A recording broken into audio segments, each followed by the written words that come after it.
This is the Inkpulp Podcast. This is the Inkpulp Podcast. Comics, hip hop, life.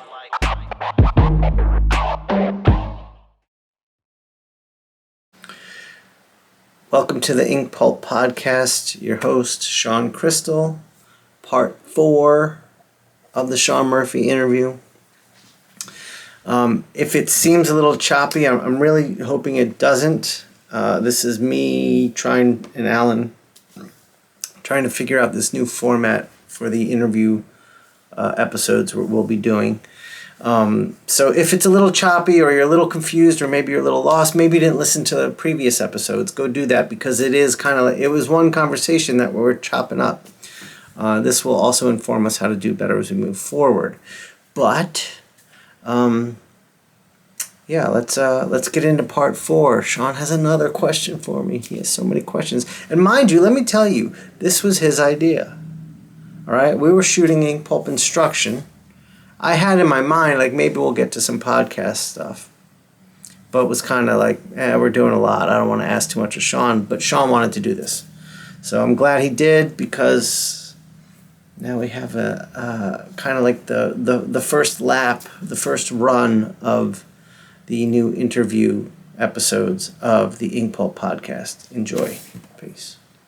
I think we're just in the phase of burning the fat off at this point because there's a lot of people. When the rounds of layoffs happened at DC, I called people I knew and I was like, I'm so sorry. And they go, well, they're getting rid of a lot of people that don't really do much around the office. I was like, okay, that's interesting. But then now they're just a skeletal crew trying to get by. They also got rid of some pretty important, like art 100%. Directors, for example, getting rid of. Yeah. I mean, Chiarello was something this industry really needs. Yeah.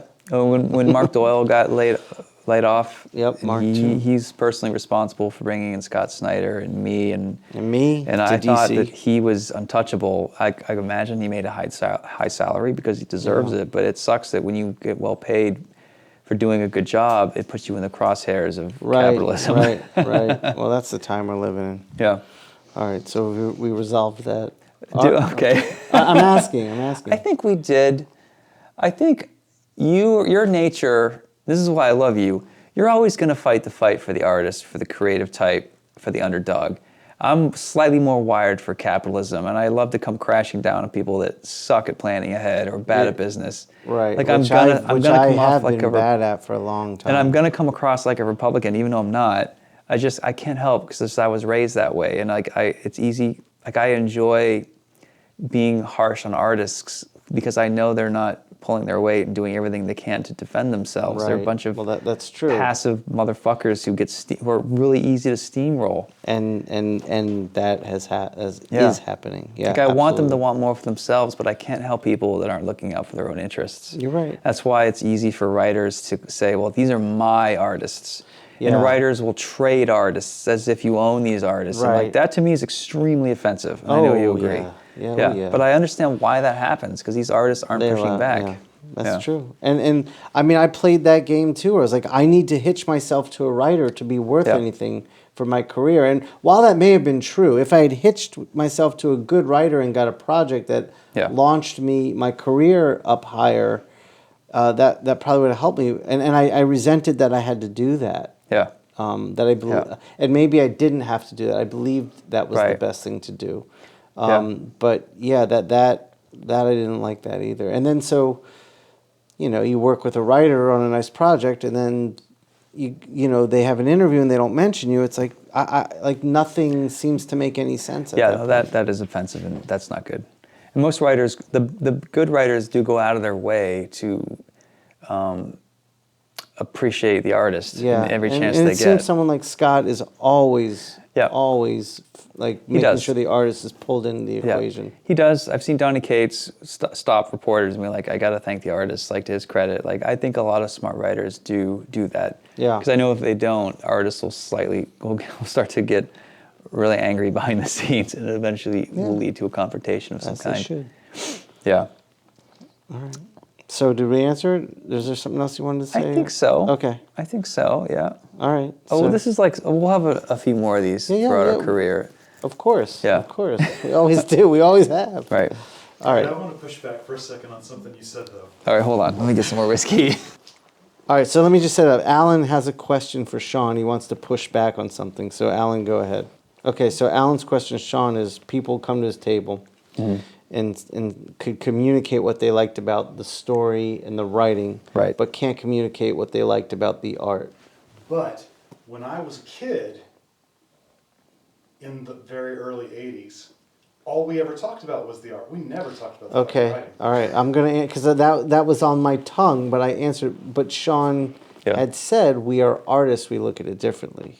Yeah, but I wasn't an artist when I was a kid. Oh, okay, So that's fair. Alan is saying when he was a kid, they talked about the art, not about the writing. Right. So my response would be, you went to art school. I went to art school when I was 35. You went to art school. Yeah, Alan you're had come trained to- in art, though. Alan I've seen your had- pages. Alan had come to art school not having drawn much. Right. No, I wish everyone who bought comics was into art and story equally, but I think you're a minority. I think we're a minority because Yeah, I mean, I agree with that because I'm an artist, so I can't like I'm thinking about like who I would talk to about comic book art. It was artists generally. Yeah. Like if I'm a big fan of, give me a band, Led Zeppelin. If I go up to Led Zeppelin, I'm gonna be like, I love the way your music makes me feel. I love that part in the song where you did that. I love the drums, like fuck yeah. And they're gonna say, are you a musician? I'm gonna say no. I put it on the radio when I'm driving to work and back, and I'm 99% of your fan base, honestly. Right. If I was a musician, I'd be saying different things like, "Oh man, the time signature changing in the song is amazing." Like I All would right, but Sure, Right. but okay, so Led Zeppelin is a great example. Are you able to articulate that you like how big John Bonham's drums sound? I could say I like the drums a lot. right, okay, so that's where I was gonna go. So maybe people can't come up and articulate like, oh man, your compositions are incredible, your page design is mind blowing.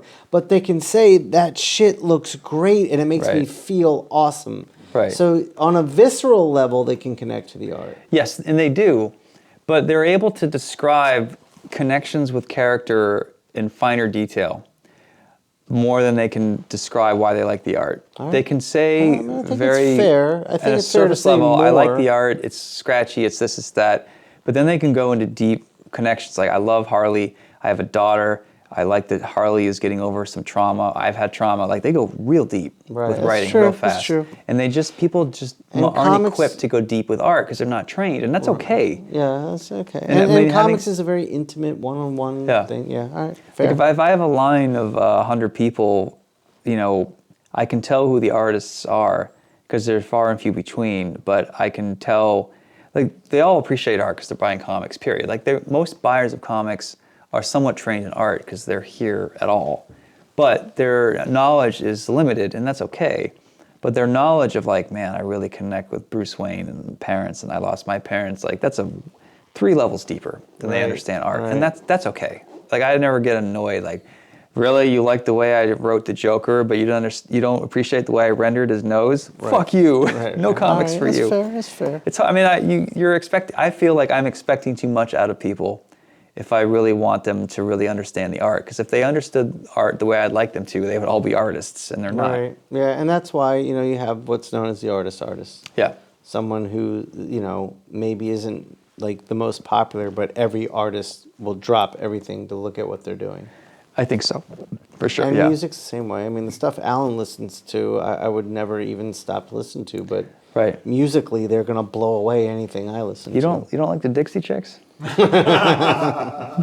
No. What's the? I mean, Probably one of my favorite bands is Food. Do you know these guys? I've heard of them. I don't know their music. They're out of England, and they So Alan's talking about a band called Food from England. Go ahead. they are super amazing improvisationalists, but they don't plan anything that they record. So it's all free improv, and the idea that they can do that free improv is So he's advocate of free jazz and improv music, and this is a hard disagree for me. See, but that's my point. Tune your instruments before you show up. But my point you is, bunch of passive he beta knows males. music. Like, he's a trained musician and sound engineer. But that kind of music is for people that like music too much. All right, but that's what I'm saying. There's artists that we appreciate that others won't like. Who's an artist for people who like art too much?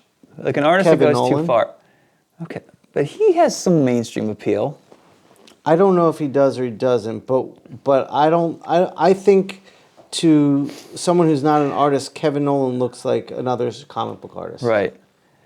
So my answer would be, I love Mazzucchelli. Yeah. But the book he did, Mysterious Polyp? yeah, that is a book for artists who like art too much. And it's so specific and it's so off the beaten path. And I'm glad that we live in a world where that exists. Yeah, But like, yeah. if I was a producer, I would never put a book like that out. Right, 'cause it's but, just, but who's going to read this, man? if we look at it from a non-business perspective, we look at it from the sacred temple of the religion of comic book art. Which is where you fucking live. Right. So from that temple, that's a great thing to have in existence because it is using the medium in some of the most amazing ways I've ever seen the medium used before. But at some point, so I have a friend who's really good at punk rock and metal, and he's got a great band called Covered in Bees, the local Portland band. And he is trained like he perfect pitch.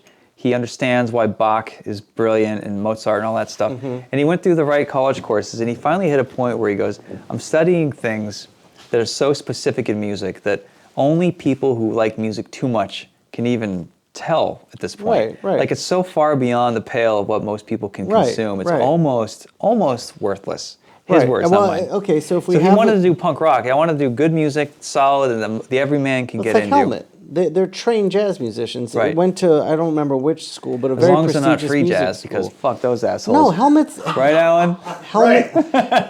Helmet's a metal band, but they're they're trained jazz. Anyways, Right. but I know guess who so. Helmet is. Okay, I was hoping you did. You've got pure pop sales style artists here. Pure artist to the extreme here. Right. The goal is all of us are looking to fall on the spectrum somewhere. I don't think we're saying you and I ever want to be that artist there. Right. But we want to lean that way with whatever we do. Sorry, lean towards being mainstream or being No. We artistic? want to have an audience, but we also want to lean with that audience into like a little bit of artsy stuff too. Yeah. I agree. I think that's what makes you and me and a lot of the artists we know and hang out with and respect the same. Right. Because we're not just trying to sell bubblegum comics. Right. We want to elevate our form in small ways, but like I think we understand that this is commercial art. Absolutely. It can't. It's like most comics you see out there look like a Michael Bay comic, and I think that's cool, and I got no problem with Michael Bay. But I'm looking for something more Sam Mendes every now and then, or Fincher. Right. And I sort of like that there can be mainstream tentpole stuff, but with enough artistic flair where there's enough caloric, nutritional content to the rather than just fat and salt, like with Michael Bay. I want some sugar, I want some fat, but I need fiber.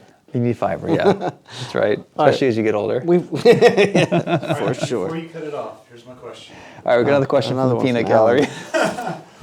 This is another defense of free jazz. No. Okay. Although we'll have that conversation. That's over dinner. Oh, God. I'll watch. This is the Inkpulp Podcast. This is the Inkpulp Podcast. Comics, hip hop, life.